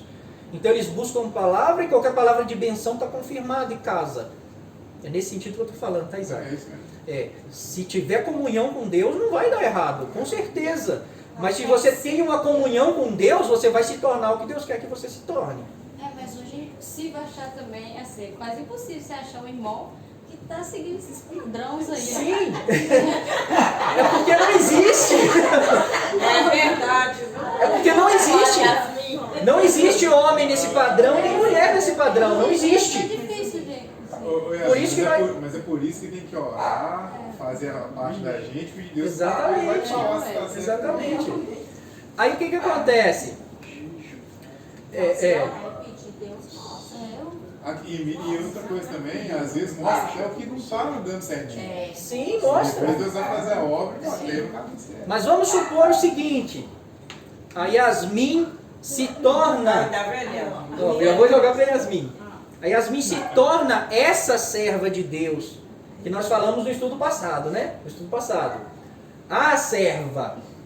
Logo, Deus vai separar ela para algo especial. E logo, Deus não pode deixar ela casar com qualquer pessoa. Deus vai trazer alguém especial para ela. Não é uma regra. Não é uma regra. Mas é o que Deus faz. Mas o que nós queremos, o que eu quero tirar um mito aqui é que todo mundo acha que tem uma pessoa especial para ele que Deus vai trazer. E essa pessoa sempre é bonita, é organista, é música, sempre é desse padrão. Os irmãos estão entendendo? Casamento é mandamento, né? Desde que você conheça o seu Senhor e seja um servo, ainda que você não conheça tudo isso que nós falamos, mas se você tiver um coração como Isaac disse, Deus não vai te deixar confundido. Tá, irmãos? Aí a Bíblia diz aqui, isso aqui é um resumo do outro estudo que nós fizemos, e desse, tá? Por isso deixará o homem seu pai e sua mãe, unir-se-á a sua mulher, e com sua mulher serão os dois uma só carne, de modo que já não são dois, mas uma só carne. Isso aqui é o resumo de tudo que nós falamos. Por quê? O que é uma família? O mandamento é, deixará o homem o pai e a mãe. Não estou dizendo igual o Isaac mora lá perto da mãe dele, não estou dizendo isso não. Tem gente que mora até na casa do pai, né? O certo é deixar, mas eu moro do lado do meu sogro, né? Deixará o homem o pai e a mãe, se unirá a sua mulher, e serão os dois uma só carne. Por não entender isso aqui, irmãos, quando Deus fala com Abraão assim, sai do meio da sua parentela, da sua terra, do meio da sua parentela, para um lugar que eu vou te mandar. O que Abraão faz? Ele sai, mas ele leva seu sobrinho Ló. Deus não dá mais nenhuma ordem para Abraão, enquanto ele não se separa de Ló. Porque Deus mandou ele sair de lá. Sai da sua parentela. Eu vou abençoar a sua casa. O que é uma família? É um líder com a sua auxiliadora edificadora e os filhos. Isso é uma família. Muitas pessoas acham que família, que quando você sai da casa do seu pai, que o seu pai e a sua mãe ainda são sua família. Não são. A sua família agora é a sua esposa e os seus filhos. A sua família agora é o seu marido e os seus filhos. O seu pai, a sua mãe, o seu tio são parentes agora. A família é isso, tá, irmãos? E o que acontece? Muitos filhos daqueles que nós falamos, né? Os caídos de Adão, os filhos de Adão que querem, que se tornam machistas ou não assumem essa liderança, muitos filhos amam mais a mãe do que a esposa. Muitas esposas amam mais o filho do que o marido. E isso atrapalha. Por quê? Porque a Bíblia diz que você vai ser um só com o seu esposo e com a sua esposa. Não existe nenhum mandamento que você vai se tornar um com o seu filho e nenhum com a sua mãe. Você é um com a sua esposa. Por quê? Porque amar mãe não é escolha, é obrigação, é instinto. Amar filho é obrigação, é instinto. A única pessoa que você escolhe amar é o seu marido, é a sua esposa. Quem que tem que ser a pessoa mais importante para a esposa? É o marido, não é o filho. O marido tem que ser a pessoa mais importante para a esposa. E às vezes a esposa não dá o amor que ela tem para o marido e dá para o filho. Aí a família começa a disfuncionar, começa a trabalhar errado. Às vezes o marido ama mais a mãe do que a esposa, ou ama mais o filho do que a esposa. Está errado. Você tem que deixar. Pai e mãe tem que deixar. Se a sua mãe vier falar mal da sua esposa, você não pode aceitar, gente. Porque isso destrói a família. Quando o marido mostra para a esposa que ele ama mais a mãe. Amor de mãe é diferente, é incondicional. Como eu disse no outro estudo, mãe ama filho bandido, traficante. Ela ama, porque é instinto, gente. Então, quando a mãe, a sogra, o sogro vier falar mal da sua esposa, defende ela, porque você tem que dar a vida pela sua esposa. Você tem que amar ela como Cristo amou a igreja. E Cristo amou a igreja de tal forma que hoje ele é advogado nosso perante Deus. Nem Deus nos acusa, porque ele é o nosso esposo. Então, a esposa não pode aceitar que o pai vem dar palpite na sua casa, porque o líder da sua casa agora é o seu marido. Ninguém tem que dar palpite na família, porque a família agora é o esposo, a esposa e os filhos. Tá, irmãos? Então, não entender isso atrapalha a família, tá? Porque a partir do momento que você deixa uma pessoa que não é família, um parente, entrar e decidir coisas, você mostra para o outro que você não ama ele da forma que tem que amar. E nisso, Satanás entra. Ele entra com contenda, ele entra com discórdia. Lembra que nós lemos um texto que se o marido e a esposa, se eles não estiverem bem, as orações não sobem. Então quando alguém dá ouvido a outra pessoa, a não ser ao seu parceiro, que escolheu para a vida, isso não vai fazer bem para o seu parceiro. Eles não vão ficar bem. E a oração deles não vai subir. E aí a igreja vai estar cheia de famílias disfuncionais, e a igreja é famílias, é composta de famílias. E às vezes a igreja ora e a oração da igreja não sobe. Por quê? Porque as famílias estão disfuncionais. As famílias não estão vivendo no molde que Deus estabeleceu. As famílias não estão vivendo a felicidade que Deus planejou para elas. Os irmãos estão entendendo? Entrar na forma de Deus vai nos tornar felizes. Nós vamos ser pessoas felizes. Não a felicidade do mundo. A felicidade que Deus preparou para nós. Agora nós vamos falar dos filhos, tá, irmãos? O que a Bíblia aconselha? Como que a Bíblia aconselha nós educarmos nossos filhos? Esse é rápido, tá? Ponde, pois, estas minhas palavras no vosso coração e na vossa alma. Atai-as por sinal na vossa mão, para que estejam por frontal entre os olhos. Isso aqui estou falando para os pais. Que a minha palavra esteja na sua mão e que você esteja sempre lendo e meditando na minha palavra. Quem tem que ler e meditar na palavra? É o cooperador de jovens que vai ensinar o seu filho? Não, é você. Por quê? Ensinai-as a vossos filhos, falando delas assentado em vossa casa, andando pelo caminho e deitando-vos e levantando-vos, escrevei-as nos umbrais de vossa casa e nas vossas portas. Então a missão de ensinar a palavra de Deus não é do ministério para os nossos filhos. A obrigação do ministério é nos ensinar, né? O ministério são pessoas que o Senhor separou, que têm dons especiais. Tá? Eles têm dons especiais, então eles têm que usar esses dons para edificar a igreja, as famílias. Mas quem tem que ensinar os filhos são os pais. Ensina a criança no caminho em que ela deve andar. E ainda quando for velho, não se desviará dele. Lá em Provérbios, Deus mandou Salomão escrever assim: ensina a criança no caminho, não o caminho. Né? Nós temos o costume de pegar nossos filhos e levar para a igreja e dizer, não, eu levei para a igreja até quando eu pude. Eu mantive o caminho até quando eu pude. Levar na igreja não é ensinar o caminho. Tem que levar o filho na igreja. Mas quem tem que ensinar no caminho são os pais. Por quê? Porque eu tenho que estar andando nesse caminho. Eu tenho que ensinar ele não o caminho, no caminho. Eu tenho que ser um líder. O meu filho tem que querer ser igual a mim. A minha filha tem que querer ser igual a minha esposa. Ela no caminho. No mesmo caminho que eu estou andando, eu estou ensinando ela. Tá, irmãos? Porque existe uma promessa. Ainda quando forem velhos, não se desviará dele. É promessa isso. Não é um ensinamento, talvez vai dar certo. A Bíblia não fala, ela não mente. Deus não muda. Tá? Ainda está escrito lá no Antigo Testamento por Salomão, Deus não muda. Nós já vimos isso. Que a lei de Deus, ela é a mesma até hoje. Deus não muda.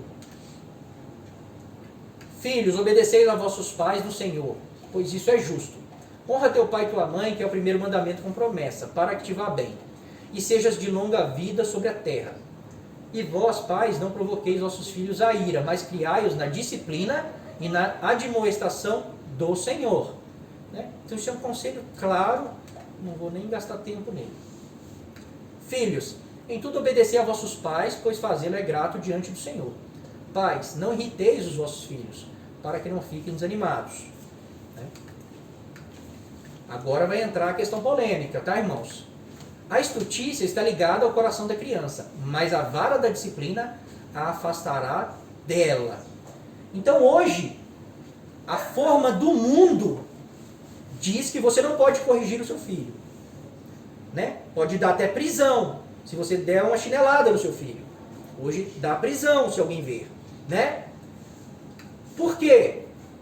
Por que o mundo entrou, por que Satanás entrou com o feminismo dentro da igreja? Para destruir a família. Porque o homem é o líder, mas o feminismo vem e diz que a mulher pode ser o líder. Então Jesus, nem Satanás faz isso. Porque Jesus falou assim que até os próprios demônios, os Satanás, eles são unidos. Porque uma casa dividida não subsiste. Então Jesus falou assim, né, se eu expulso o Satanás, Belzebu, pelo espírito de Belzebu, quer dizer que a casa dele está dividida. Então nem os demônios fazem isso. Eles são unidos num propósito. Mas o que ele quer fazer com a igreja? Ele entra na família e ele fala ele sopra no ouvido da mulher que ela pode ser a líder. Que ela não precisa estar debaixo da autoridade do seu marido. Porque ela não é inferior. E a Bíblia não diz que ela é inferior. A Bíblia diz que ela é auxiliadora e é igual, é idônea a ele. Mas cada um tem a sua função na família. Assim como numa empresa, cada um tem a sua função. Eu não posso querer ser o meu patrão. Se tiver dois patrões, não funciona. Eu tenho que estar no lugar que ele me colocou. Né? Então, o mundo ele não quer que você corrija o seu filho como Deus ensinou. Porque ele quer que o seu filho tenha um falso senso de justiça. Um falso senso do que é justo, do que de juízo, um falso senso de juízo. Por quê? Porque psicólogos do mundo nos ensinam que você não pode mais corrigir o seu filho com uma chinelada, com um tapa, com uma vara. Né? Por quê? Eles usam o argumento que pessoas espancam os filhos. A Bíblia ensina a espancar os filhos? Não. A Bíblia ensina a corrigir, né? Disciplinar com a vara. E a Bíblia diz por que a gente vai fazer isso. Mas o mundo diz, né? E lógico que existem os seus extremos. Tem pessoas que espancam os seus filhos. Não pode. Isso tem que ir para a cadeia mesmo. Mas eles dizem assim, não, você tem que pôr no cantinho da disciplina, tira a sobremesa, tira a televisão, celular, né? Conversa. Muito bem. Só que o que isso vai criar na criança, no coração dela? A punição, ela não é tão rigorosa como o benefício que eu vou ter em fazer a arte. Então vale a pena eu desobedecer o meu pai. Porque o castigo que eu vou receber, ele não é à altura do prazer que eu vou ter em fazer isso. E a criança, ela cresce assim. Ela cresce com estutícia no coração. Os irmãos estão entendendo?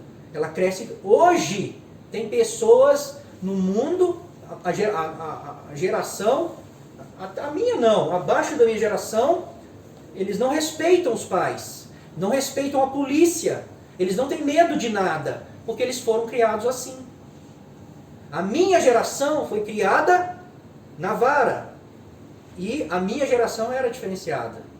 Até hoje, eu, meus primos que eu conheço e sei como foram educados, com todo amor, mas com disciplina, nós temos respeito pelos mais velhos, qualquer um. Há um respeito pelos velhos, porque nós fomos ensinados assim. Agora, a geração abaixo de mim, não. Eles não respeitam ninguém. Por quê? Porque o mundo está entrando na forma de Satanás. E ele quer destruir a família. Ele não quer que o filho honre o pai. Ele não quer que o pai eduque o seu filho no caminho do Senhor. Então a criança fala assim, vou desobedecer, porque pode ser que eu nem seja pego. Pode ser que meu pai nem descubra. Mas se ele descobrir, ele vai só tirar meu celular, vai me pôr de castigo, vai valer a pena. Então ele cresce. Isso, ele cresce com isso no coração. Tá, irmãos? Então, o Senhor, Deus, que criou a família, ele ensinou como cuidar dos filhos. Né? Aí nós podemos dizer assim, não, mas eu nunca bati no meu filho e o meu filho é educado, é respeitoso, né? Deu certo. Nós podemos pegar isso como uma regra e uma doutrina? Não, porque como nós estamos falando desde o princípio, existem exceções. Tem criança que nunca vai precisar levar uma varada. Nunca. Mas tem criança que vai precisar. Então, a forma que você cria o seu filho não serve para todo mundo. Os irmãos estão entendendo? Então, como que o Senhor ensinou? A astutícia está ligada ao coração da criança, mas a vara da disciplina afastará dela. A vara e a disciplina dão sabedoria, mas a criança entregue a si mesma vem a envergonhar sua mãe. Os irmãos percebem que o conselho é muito claro, né? O que retém a vara aborrece seu filho, mas o que ama cedo disciplina. Essa palavra aborrece aqui, ó, na verdade significa o que retém a vara, na verdade ele não está demonstrando amor pelo seu filho. Tanto é que o contexto, mas o que o ama, os irmãos estão entendendo? Você está amando o seu filho com amor errado. Você não está corrigindo ele com amor. Porque não bater não quer dizer amor. Porque não batendo você está deixando ele aprender algo errado, às vezes, né? Nem sempre. Então, o que retém a vara aborrece seu filho. Ou seja, né, ele vai prejudicar o seu filho. Mas o que ama cedo disciplina. Aí aqui, né, um ensino para os filhos. Né? Tenho muitos filhos aqui. Ó. Honra as viúvas verdadeiramente viúvas, mas se alguma viúva tem filhos ou netos, que estes aprendam primeiramente a exercer piedade para com a própria casa e recompensar a seus progenitores. Por isso é aceitável diante de Deus. Prescreve, pois, essas coisas para que sejam irrepreensíveis. Ora, se alguém não tem cuidado dos seus, especialmente os da própria casa, tem negado a fé e é pior que o descrente. Então aqui está ensinando os filhos. Honra os seus pais. Né? Se a sua mãe ficou viúva ou seu pai ficou viúvo, não é a igreja que tem que cuidar deles, é você. Se você não cuida dos seus pais, você é pior, você negou a fé e é pior que os incrédulos. Percebe que é um mandamento? Né? E muitas pessoas abandonam os pais. Põe no asilo, né? Em vez de cuidar, terceiriza. Olha só em Hebreus o que diz. Porque o Senhor corrige a quem ama e açoita a todo filho a quem recebe. E é para a disciplina que perseverais. Deus os trata como filhos. Pois que filho há que o pai não corrige? Mas se estáis sem correção, de que todos se têm tornado participantes, logo sois bastardos e não filhos. Olha como Deus corrige os filhos dele. Né? Por que Deus ensina a nós corrigir os nossos filhos assim? Porque Deus nos ensina o seu caráter. Deus não nos ensina nada que não seja o caráter dele, a essência dele. Então ele nos corrige sim com açoites. Ele coloca prova, ele coloca luta para nos corrigir. A Bíblia diz que Deus prova os que ele ama. Né? Então, quantos filhos de Deus Paulo foi açoitado? Né? E Deus ama ele. Mas Deus estava trabalhando na vida dele. Então Deus corrige os seus filhos assim, por isso ele ensina assim. E ele sabe como fazer. Ele sabe como que vai dar certo. Quem de nós não estiver sobre essa disciplina, temos que prestar atenção, irmãos. Que pode ser que não sejamos filhos e sim bastardos. Talvez achamos que somos filhos, mas está tudo bem. Do jeito que eu estou vivendo a minha vida, está tudo bem. Não, né, eu não tenho prova, Deus não me prova, eu vivo a minha vida, eu faço tudo o que eu faço e Deus não me corrige. Né? Então quer dizer que Deus está conivente com tudo de errado que eu estou fazendo? Às vezes não, às vezes ele já desistiu. Às vezes você não é filho. Às vezes você não é filho ainda, às vezes. Às vezes você nem se tornou filho. Se você não faz parte da disciplina do Senhor, talvez você não seja um filho. Então corre atrás, conserta, busca o Senhor. Fala, Senhor, me disciplina. Se eu estou fazendo alguma coisa errada, me corrige. Porque eu quero entrar no seu molde. Então no meu caso parece que o carinho do pai comigo é gigante. Olha só em Salmos 127 vai dizer assim: herança do Senhor são os filhos, o fruto do ventre o seu galardão. Olha esse texto aqui, ó. E a mulher que tem marido incrédulo, nós lemos ele. E este consente viver com ela, não a deixe, não deixe o marido. Porque o marido incrédulo é santificado no convívio da esposa. E a esposa incrédula é santificada no convívio do marido crente. Doutra sorte, os vossos filhos seriam impuros, porém agora são santos. Então Paulo está dizendo assim que o filho de um casal em que um só é crente, Deus santifica o outro para que o filho nasça santo. Então nossos filhos nascem santos. O que é santo na Bíblia? É alguém separado. Então nossos filhos, eles nascem separados para Deus. E se o filho de um casal, que um é crente e um não é, já nasce santo, e o filho de um casal crente, ele nasce santo. Por quê? Herança do Senhor são os filhos. O fruto do ventre é o seu galardão. Os nossos filhos, eles já nascem santos, porque eles são do Senhor. Eles são a herança do Senhor. Tá? Olha o que diz esse texto aqui. Se o seu Senhor lhe der... Isso aqui está falando de um servo. Lembra que nós falamos que o servo é como se fosse um escravo? Se o seu Senhor lhe der a mulher e ela der à luz filhos, a filhas, a mulher e seus filhos serão do Senhor. E ele sairá sozinho. Porém, se o escravo expressamente disser, eu amo meu Senhor, minha mulher e meus filhos, não quero ser liberto, então o seu Senhor o levará aos juízes e o fará chegar à porta ou à ombreira, e o seu Senhor lhe furará a orelha com uma sovela, e ele o servirá para sempre. Isso era uma lei de alguém que era servo, era um escravo, que tinha um senhor, né? E o Senhor deu uma serva também para ele casar, e eles tiveram filhos. Quando ele cumprir o seu tempo de servidão, se ele quiser ir embora, a mulher é do Senhor e os filhos também. Os filhos que nasceram no relacionamento é do Senhor. Ele podia ir embora sozinho. Mas se ele quisesse ficar com a família e amasse o seu Senhor, a orelha dele era furada e ele ia ser um servo daquele Senhor para sempre.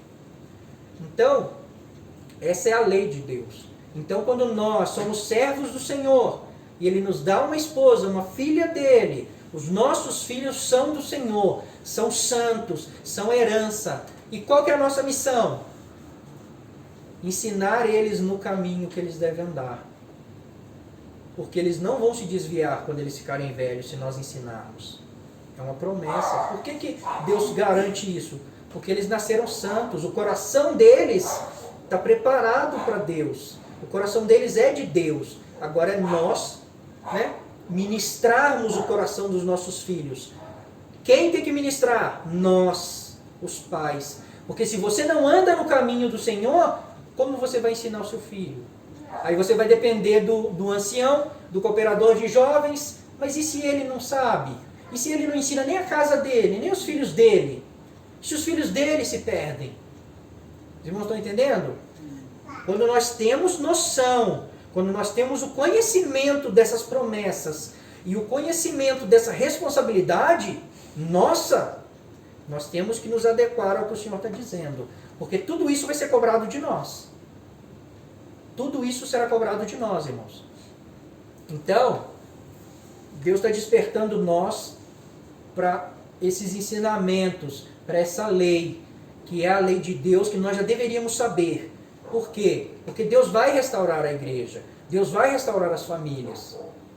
Mas, para restaurar, o que vai restaurar a igreja? Jesus fala assim, Pai, Quando ele está orando para os discípulos, em João 17, ele fala assim, Pai, santifica esses discípulos aqui, santifica eles na verdade.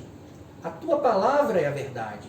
Jesus fala o que é a verdade, que é a palavra, e o que nos santifica? É a palavra. O que vai fazer com que o seu filho, que é santo, queira cada vez mais o Senhor, e cada vez mais andar nesse caminho e conhecer mais? É a palavra de Deus. É a palavra que você vai ensinar no deitar, no levantar, no caminhar, na sua vida, no seu exemplo. É isso que vai levar ele ao Senhor. Ele é uma herança do Senhor. Mas se você não é servo, ele não é herança do Senhor. Se você não é um servo, seu filho talvez não seja. Os irmãos estão entendendo? Então, é curto o ensinamento, né, que o Senhor deu para nós corrigirmos, ensinarmos, educarmos os nossos filhos. Tem mais textos, mas eu quis pôr poucos aqui, né, que eu sei que os irmãos já entenderam. Né, e eu sei que, quando nós vemos o primeiro estudo, nós entendemos qual que é a nossa posição numa família e para que nós temos que nos tornar aquilo. É para que os nossos filhos sigam o nosso exemplo. Então, isso aqui é só para fechar mesmo, né, esse pensamento e a lei de Deus a respeito da família. De uma família o quê? De um casal o quê? Redimido. Né? Não é um casal como nós vemos, né, por aí. Às vezes pessoas que estão dentro da igreja, mas não conhecem, não são redimidos, não se ponham na forma da palavra. Tá bom, irmãos? Então, é isso aí. Pode acender a luz aí, Bruno. É fim? É fim, esse é curto, eu falei que esse é curto.